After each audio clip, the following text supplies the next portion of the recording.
மக்களே, இன்னைக்கு நம்ம பார்க்க போற கதை என்னன்னா, வாயில் விழுந்த வாய்ப்புகள். ஒரு சிறிய கிராமத்தில் வசந்தன் என்ற சிறுவன் இருந்தான். அவனுக்கு படிப்பில் ஆர்வம் குறைவாக இருந்தது. பள்ளிக்கு போக அவனுக்கு விரும்புவதே இல்லை. ஆனால் அவனுக்கு ஒரு ஆசை மட்டும் இருந்தது. நான் பெரிய பணக்காரனாக ஆக வேண்டும் என்றது. ஒரு நாள் கிராமத்தில் ஒரு வயோதிகர் வந்தார். அவர் ஒரு ஞானியும் பயணியும் ஆவார்.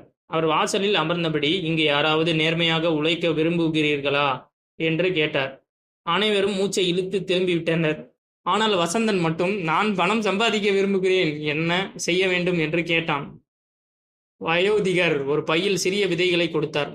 இதோ, இதை உழைத்து வளர்த்து 3 மாதங்களில் என்னிடம் கொண்டு வா, உனக்கு அதற்கேற்ற வரப்பிரசாதம் கிடைக்கும் என்றார். முதல் சில நாட்கள் வசந்தன் விதைகளை 2 முறை நீரிட்டு வளர்த்தான். ஆனால் சில வாரங்களுக்கு பிறகு அவனுக்கு சோம்பேறித்தனம் பிடித்துவிட்டது. களைப்படையும் செய்யவில்லை.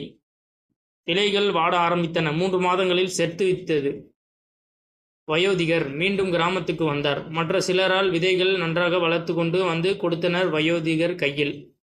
ஆனால் வசந்தனின் செடி சுருங்கி போயிருந்தது.